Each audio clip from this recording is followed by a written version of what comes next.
tonight on Six Ed World.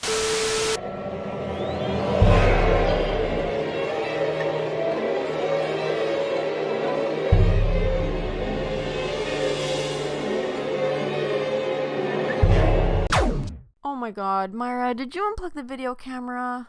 Oops, sorry. Hey guys, it's us. Hey. Elizabeth and who? Lizzie Myra. Yeah. Welcome to the very first episode of Six Sad Podcast Unplugged. For those of you who listen to us on iTunes, Spotify, and SoundCloud, nothing's changed. But for the people who watch us on YouTube, today you'll get a break from our ugly faces. That's what I was going to say the opposite. Unfortunately, you won't be able to see our lovely, hideous faces. But a few months ago, we mentioned how we were going to do these unplugged episodes that would basically be just like bonus episodes and stuff like that. So here we are. Here's the first one. So yeah, you guys need to take this as a sign to clean your dirty ass rooms. Like, leave us playing in the background and just clean. You know what I mean? Yeah.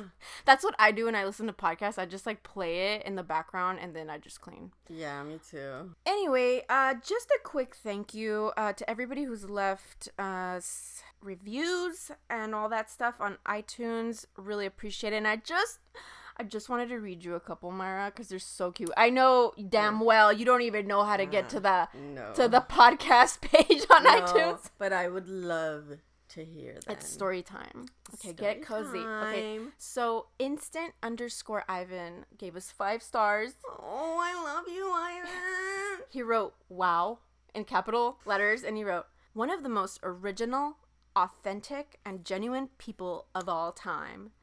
These podcast episodes never hesitate to make me cry, laugh, and smile. Thank you for putting time into what you guys do. I truly love it. Okay. Oh, thank you, sweet thing. Your $20 is in the mail, you know, because we are not any of that stuff. I know. But he put it up there. That's so we can get our little 5 stars. And then this one is from Bibi Papita or Bebe Papita. Bebe Papita. Gave us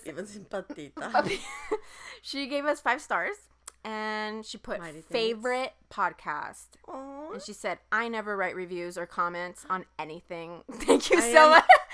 Thank you. And she said, by your mere presence. And she said, but I'm here from subscribing on YouTube. I love the mix of info and Elizabeth and Myra's personal take on each episode. Very smart without being boring. Love you guys. Much thanks. Anyway, so those are just a couple, but a lot of people have left us reviews. But I'm not gonna sit here and read all of them, but we read them all. Yeah, thank you guys so much. Or I read them to Myra. She reads them to me, and they're so lovely. Thank you. But anyways, I think we should get started. What do you have for us, girl? All right. Well, today's story is about Lizzie Borden. Not Lizzie McGuire? No, unfortunately not. Me? Elizabeth? It's not me. No. I didn't do this? Maybe. I didn't black out and do this. It could be. So if you haven't heard about it, it's a true crime story. It's about a husband and a wife. They were found murdered. Talk about creepy. And Lizzie Borden was their daughter. Till this day, that murder, it's been very, controversial because they're still not sure who murdered the Bordens. They don't know if it was an outside source or, if they were murdered by their own daughter, Lizzie. Either way, Lizzie, who was 32 at the time, so maybe it was you. Bitch exposed me. And a single Sunday school teacher. Oh, God. Well, that's not me. Not the Sunday school single part. Yeah, that's what I meant. You ain't catching me on Sundays on church or wherever. Sunday school. We or Monday through Friday. Lord, did your parents ever, force you to go to Sunday school? That shit is torture. I'd rather go to communion? I'd rather go to hell, dude. Oh. And we were forced I even remember the day. God. One Tuesday to a Bible study. Oh, and me, no. you know when you have an uncontrollable laughter that it doesn't, you get the giggles and you can't stop it. God. Well, we got that in there, and there was only 8 to 10 people in there. in a circle reading the Bible. And we couldn't stop. And I literally got up and walked out of the room. Yeah. And it was so embarrassing.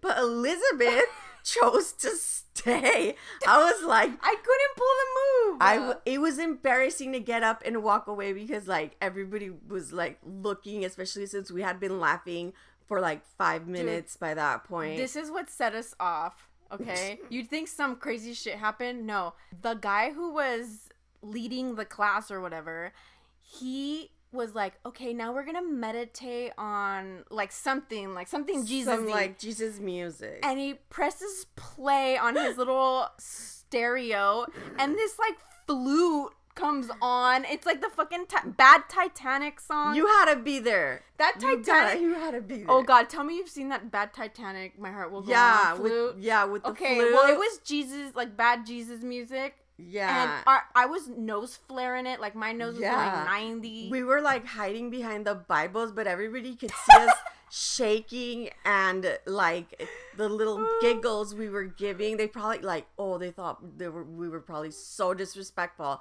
But we couldn't stop. There wasn't enough Bibles to go around. So, like, say, like, me and Myra shared a Bible and we hid behind it. And then the twins and my mom or whatever hid behind another Bible. But anyway, but whatever. What are we doing? Anyways, whatever. Lizzie I was Borden. the only badass that had the ability to walk, to get up, and get the fuck out of there. But anyways, back to Lizzie, the single 32-year-old Sunday school teacher, now had to live the rest of her life being taunted and pretty much completely alone because she didn't have much family other than a sister. So I already solved it. That Sunday school shit made her snap. Probably.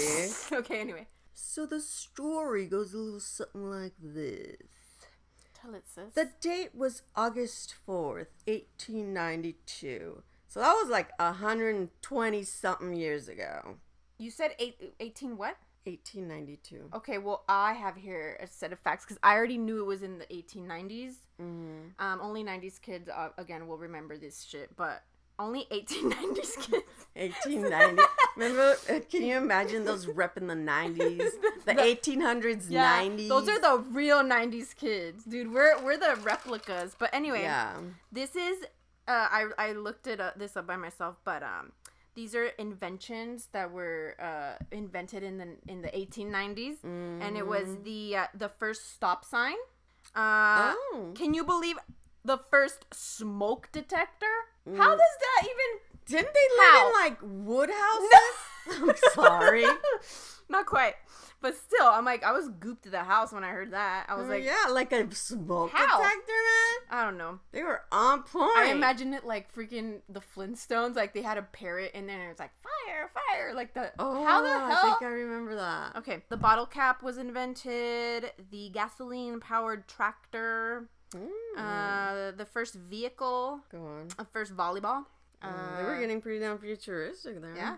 The first engine muffler. God knows what that is. I'm a lesbian, but like I'm not that deep. I'm not that deep into it. When my muffler fell. Sorry. I don't even know what that is. It's a rap song. South Park Mexican. First batteries. But yeah, there was a lot of more stuff, but I'm not gonna sit here and name 100 things. So, well, as good as those inventions were, they still did not have the high-tech technology like homicide detectives. Yeah, there ain't no CSI Miami. You know, they didn't have that shit back there. So that's why I think maybe if it would have happened today, they would have found out exactly who did it.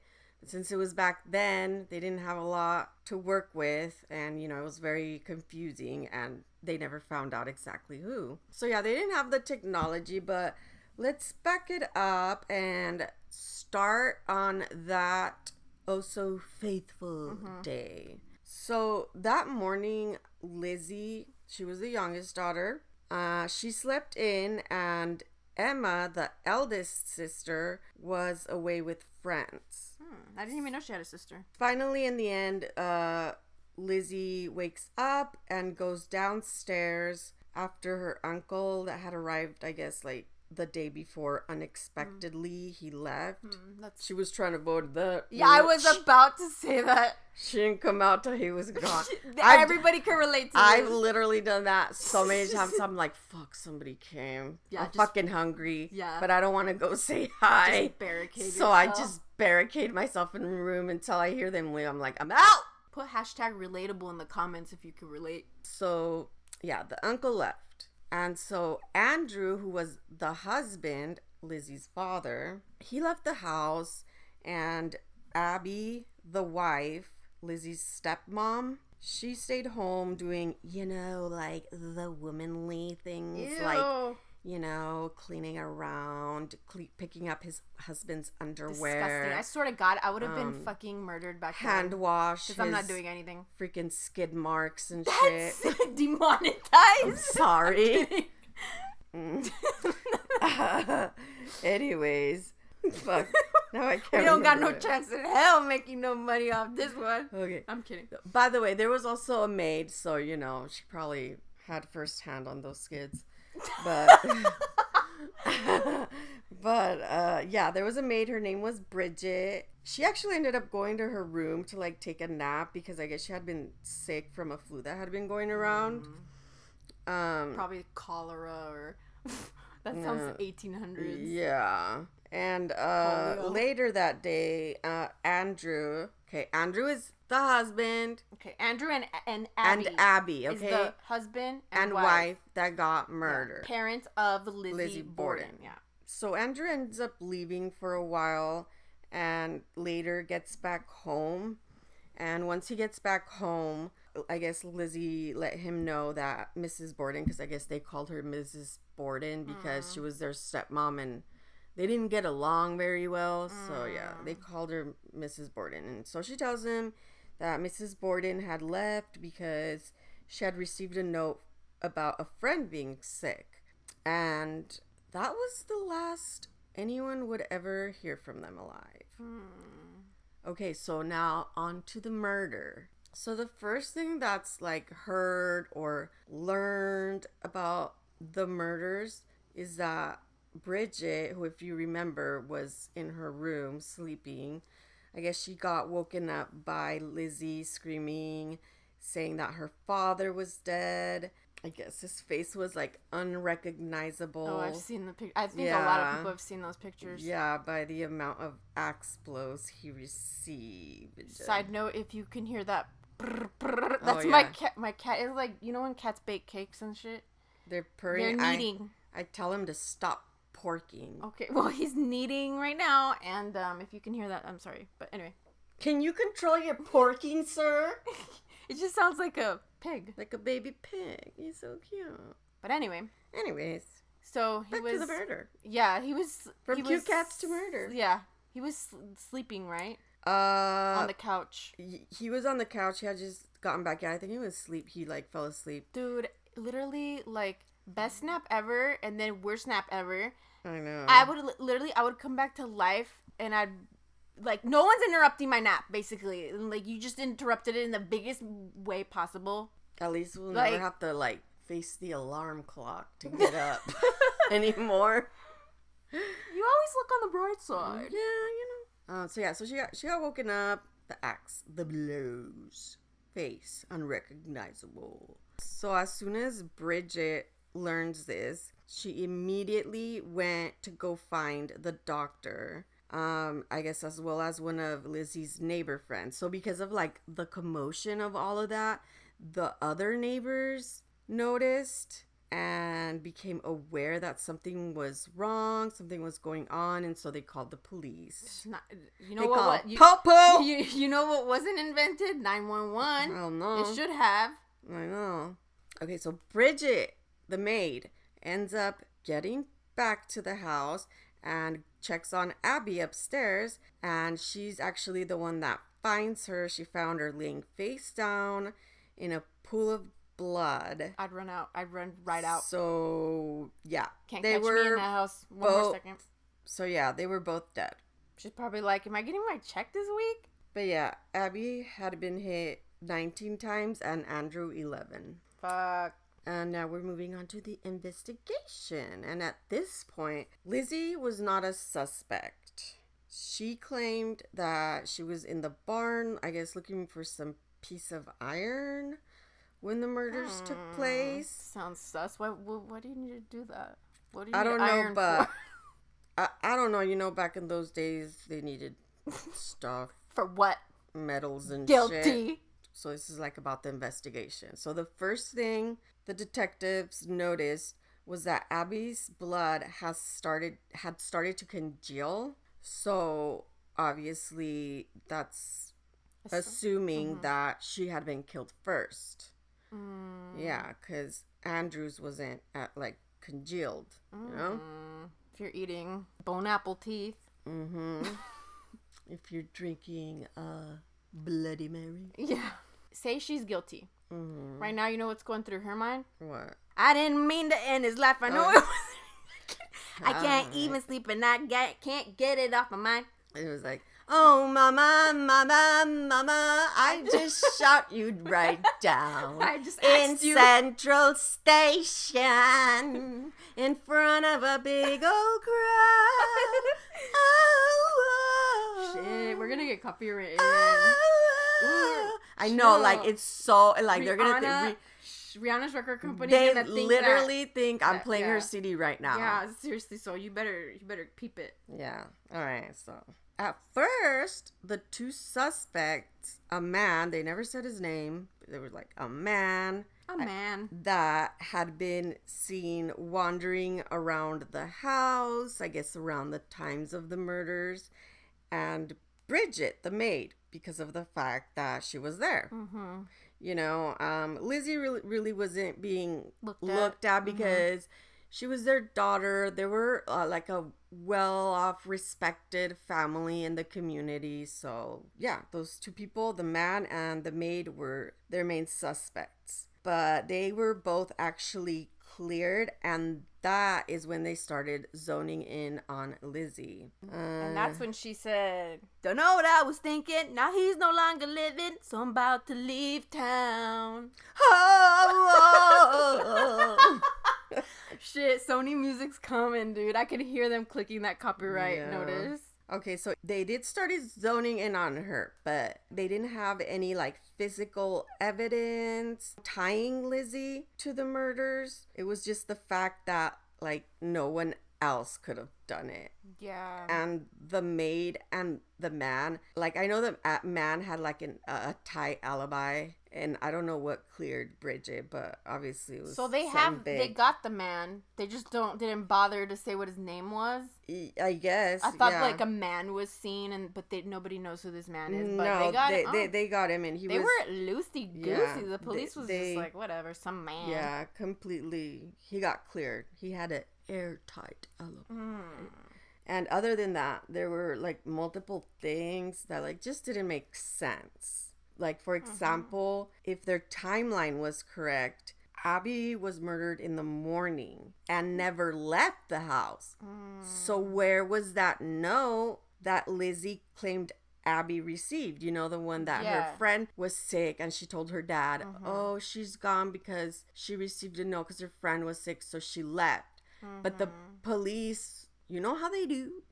They searched the whole house and they didn't find a note. Till this day, that note has never been found. I guess they also found out that the day before the murders, Lizzie tried to buy cyanide from a drugstore. That is the most 1890s fucking murder thing I've ever heard. And now after that, Lord have a mercy. Oh, I'm a criminal. Man down. Man down.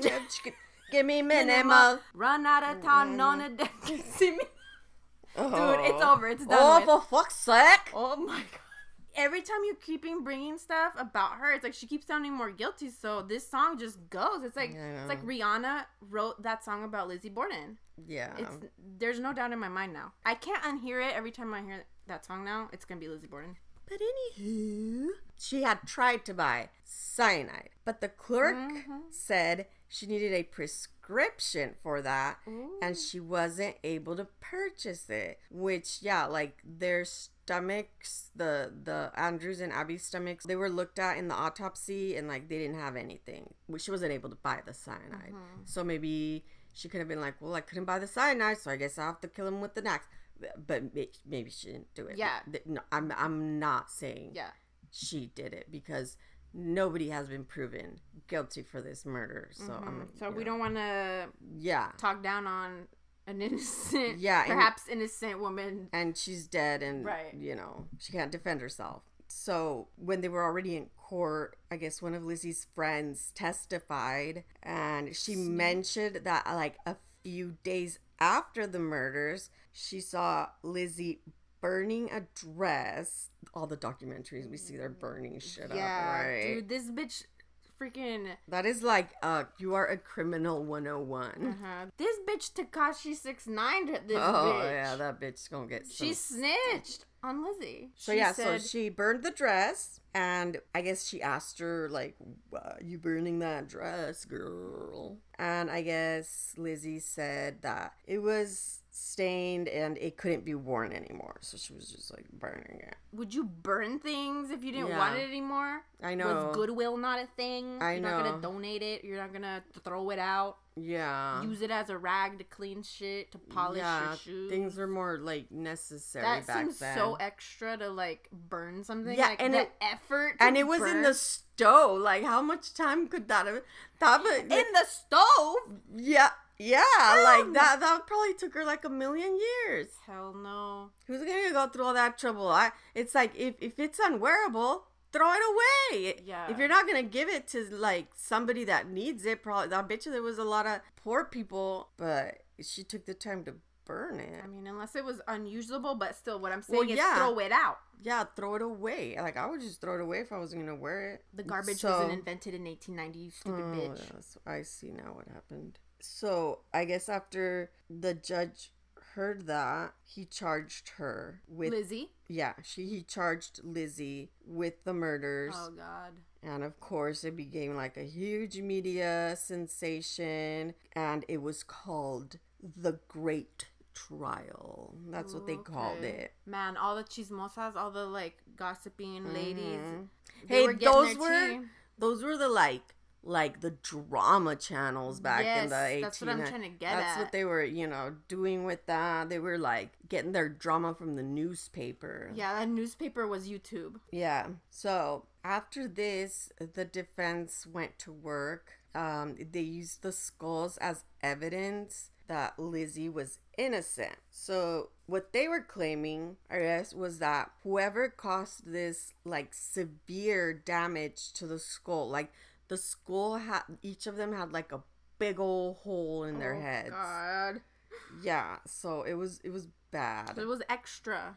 Yeah, it was like it wasn't just like boom. It was like you beyond killed. How do they call it? Overkill? No, yeah, whatever. Something like that. So like the damage was so severe to the skulls that the person that did it had to have been covered in blood, but Lizzie's clothes were clean. But she burnt that dress though. That's true. I guess that's what people saw her wearing that day, but yeah, she could have changed clothes. I don't know. I wonder if there was any like remnants of that dress in the oven or whatever. I think she did it on top with the like gas whatever, wherever, but I wonder. I don't think she baked her dress, I literally thought she baked it. No. She used the flame. She used the flame from the top. She's like, I'm gonna put this at 450 degrees. I know. On broil. No. Broil the fuck out of these stains. Yeah, and also, like, they were able to, like, find a few witnesses who claimed, which this is what I'm saying, like... Witnesses. This is why I'm saying, like, people seen her with what she was wearing. Uh-huh. There was a couple witnesses who claim that they saw her and that they saw her leave the barn at the time of the murder, which is what Lizzie had said when they first questioned her that first day. Like, where were you? Because only the maid and her were at home when that happened. Mm-hmm. And she said she was in the barn looking for that, like, piece of iron or the maid whatever. Was like, I was cleaning Mr. Borden's skid marks, okay? I don't know what happened. She was fucking napping on his dime. That's what she was doing. So, yeah, some people claim that, yeah, they saw her in the barn. and that's what she was wearing, and whatever. That aspect, and also claims of seeing like characters, like people they didn't know, like I guess lurking around their property, like around the Borden's property. Yeah, The book. like I guess like the days prior or something. I did hear too that like Lizzie Borden had told her sister that she was kind of scared of these certain people that they thought might hurt her dad or their family or something. He's in the mob or some shit. I don't know. He was well off. He How had to get that money. He was something Shady. About banks, something in banking, and there was something else. I don't know if it was about houses or something. I don't know. So probably stole money or something. Yeah, could have bank and not the bank, but I don't know. You know what I mean? Yeah, could have some shady way. Could have been, And those people are like organized crime people, so it's very hard to catch them. Mm-hmm. And again, especially in that time. Yeah, they probably had the police in their back pocket then. Yeah, it was like the police. So they were just probably like, oh, just blame the woman. Women are useless anyways. They've got no brain cells, so let's just have the woman go to jail. It's not like we're losing anything. I know, right? Yeah, I thought that. I'm like, maybe Lizzie is innocent. I don't know. Yeah. So yeah, they saw like I guess just shadows of people lurking around. I guess those things that the defense brought up was enough to at least create reasonable doubt. So you guys know, if there's any type of reasonable doubt, you cannot proceed. If it don't fit, you must acquit. Bitch, if that freaking axe didn't fit, you must acquit. Yeah, according to, the O.J. Simpson's lawyer. So it didn't look like the skull hits were a match. So yeah. Guess you must acquit. So yeah, on June 19th, she was found not guilty. A lot of people thought she got away with murder. That's why it's like O.J. all over again. That's why I said in the beginning she kind of was in solitude because nobody wanted anything to do with her shunned. Because by like the rest of the village or town because they thought she got away with murder. And back then, I'm sorry, people were way more stupider. Sorry about that. As you say, way more stupider. I don't think that's grammatically correct. Stupid. They were more stupid. Yeah. So the trial was over, and after being found not guilty, Lizzie and her sister Emma inherited, their parents' property, and they ended up moving to just a different part of Fall River, probably to get away from the more crazier mob. I'm not sure if I said this in the beginning, but it's Fall River, Massachusetts. I don't even know where that's at. I think it's. I'm sorry. I think it's up closer to like the Canadian America border is so to the big. east. Like, okay, you guys like drag me in the comments, but I think it's close to the Canadian border, closer to the east side of the United States. I'm lost. But I could be completely wrong. We're all the way over here in California, so that sounds all the way over there on the other side. And I don't know anything about that. Yeah, I've heard of it. Boston, Mass. Oh, sorry. So yeah, if you're from Massachusetts, leave us a comment. Imagine. Do you have a Boston accent? I love it. You balls in the deep car? Wait, you balls deep in the books? That sounds normal as fuck.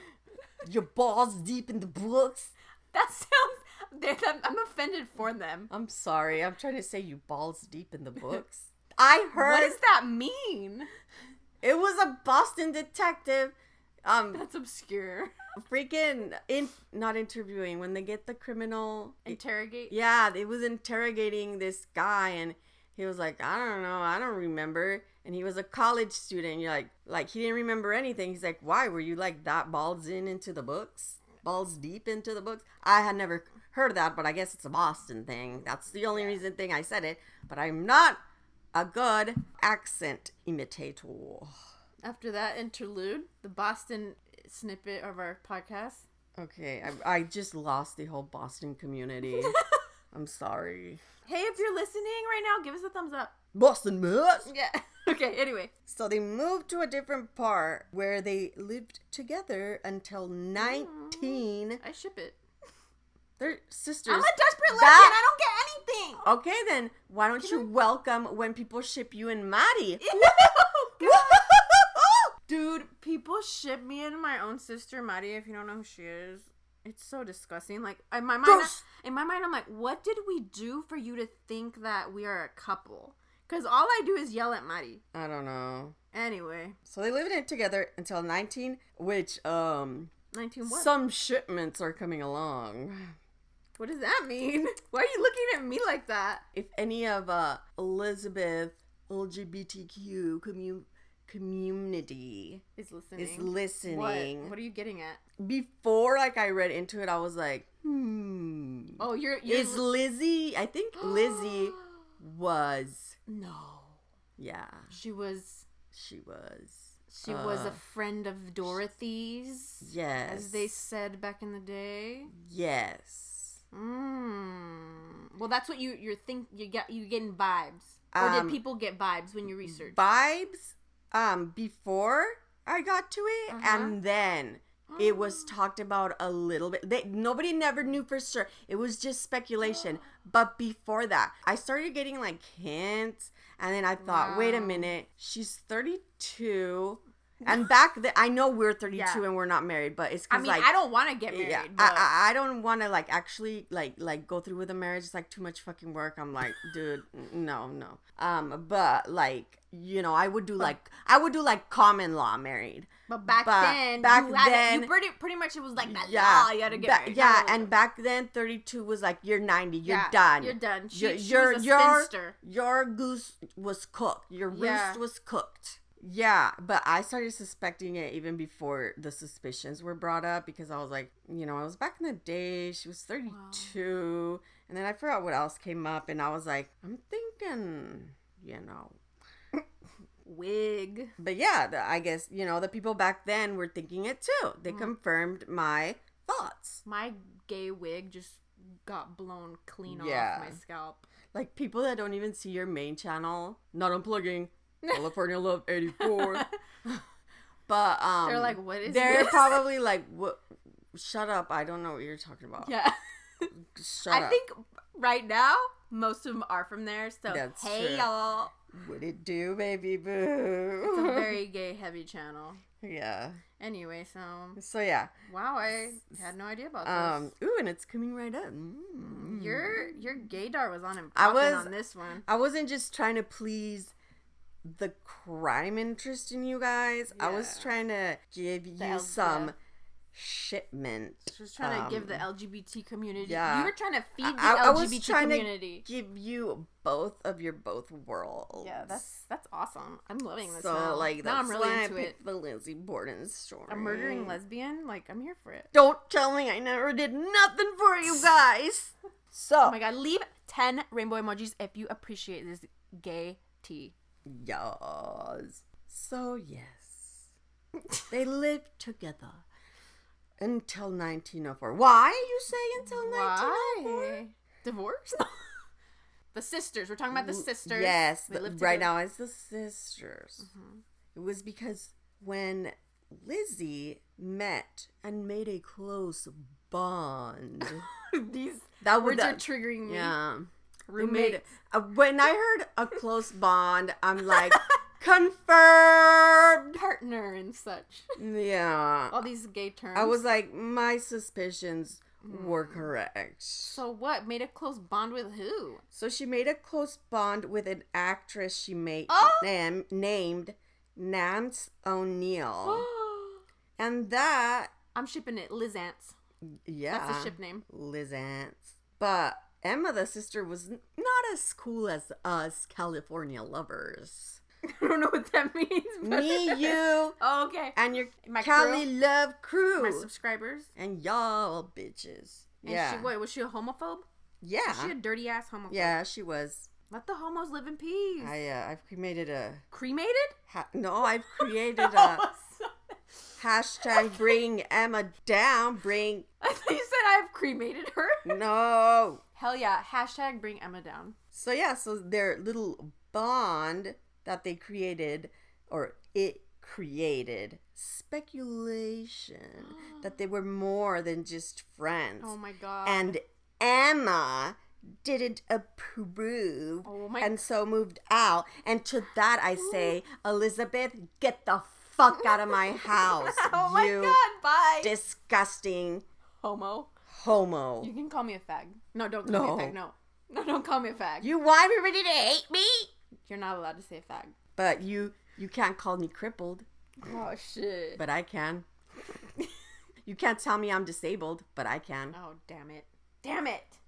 Fine. All right. Myra really is disabled. We're not making fun. Well, no, not chronically ill. Yeah, and sometimes disabled. And the government sees me as a disability case. Anyways. Nice.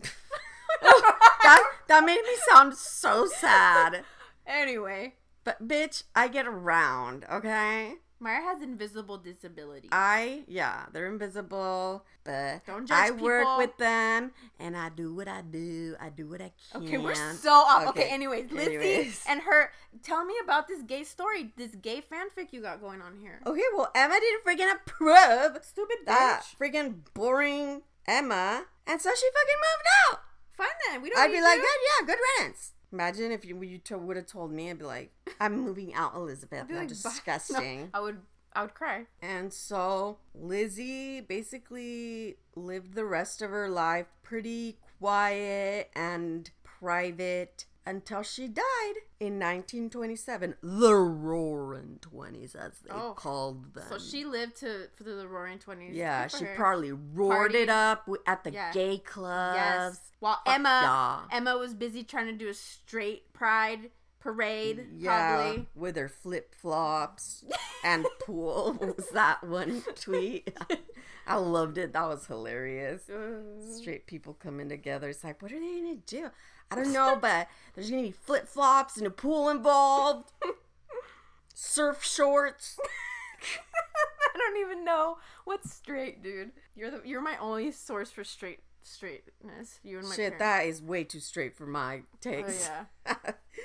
So yeah, she died in the Roaring 20s, and she died roaring. I hope she died with like a prohibited beer in hand at a speakeasy. I know. I don't even know if that's the right time period, but I feel like it is. We'll make it work if it wasn't. In my fantasy, that's how she died. Yep. And she was 67 years old and took, whatever she might have known about the case to the grave. Mm-hmm. And that's why we're left with like all these questions. Yeah, and like mysteries. A lot of people think, oh, she got away with murder, but then again, over the years, like till this day, people, they could have framed her like if her dad was in the mob, not the mob, but whatever those dirty dealings he was doing. Well, I don't know. And if those people that killed the dad had the police in their back pocket, that they could have told the police like, "Hey, just go say that Lizzie did it." But then they didn't arrest her, so then I don't know. My like theory back has then, holes. you could get away with a lot of shitty crap. So so that's why there's like speculations till this day. Oh my god! Did you guys hear that? I don't know if you could hear that, but my cat is dreaming. He's like, oh. Okay.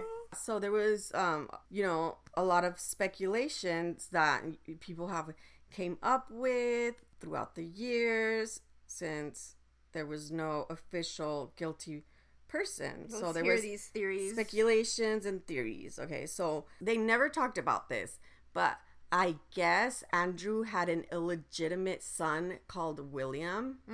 Yeah. I wouldn't put it past the guy back then. No idea. Guy at all, ever. So some people thought that maybe this illegitimate son could have committed the actual crime and that Lizzie and Emma helped conceal it.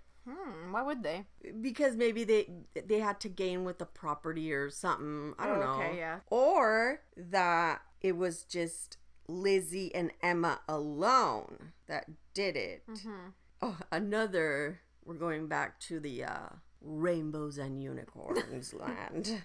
As well as the theory that perhaps Lizzie and Bridget, the maid, had a romance and killed the Bordens together. Wig!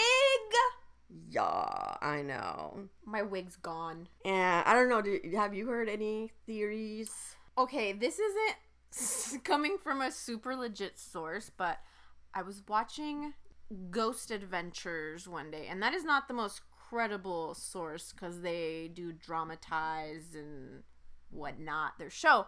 But they had, this is just for shits and giggles, but they went to the Lizzie Borden house and they brought a psychic. And the psychic said that she felt like Lizzie's dad was molesting her and she killed him because of that, and that the mom didn't do anything to help her, so she killed both of them. That's what was said on the show. That take that with a grain of salt. familiar. I did tell you about it back a few years ago. That must have been it. Didn't it also say that they thought maybe the uncle did it? Yeah, that was a part of the thing, but I don't remember exactly, but something like Because they do say in the beginning, like, he unexpectedly arrived the day before and left in the morning, but maybe he left but went to go hide somewhere. Now that you say it, that was part of what the psychic said. Either I can't remember if she said Lizzie did it or if Lizzie told the uncle to do it or something. Like, maybe I don't know. She confided in him and he was like, "You disgusting MFer." So yeah, those were just a few theories I heard, and just in case you're curious or a hardcore, let's see, just like a paranormal fan and or ghost seeker, the house is actually still standing in Fall River, Massachusetts, and it's been converted into a museum / bed and breakfast. Oh, hell no. So for those of you that are good. brave enough, you can go spend the night very moment. I'll sleep on the street, man, before I sleep in there. Yeah, and lastly... You know white people are crazy. And They'll sleep there. Sorry. Go ahead. And lastly, I just wanted to end this podcast with the oh-so-lovely, child-friendly Lizzie Borden nursery rhyme. Ew! That your child, if you have any... Dude.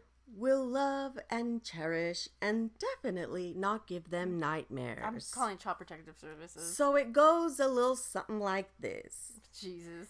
Lizzie Borden took an axe and gave her mother 40 whacks. When she saw what she had done, she gave her father 41. Hey! Creepy, eh? Well, all right. That was all from us, folks. Don't forget to add us on Twitter at SixAdPod and hit that subscribe button if you enjoyed it. And we hope to see you on the other side, weirdos. Bye.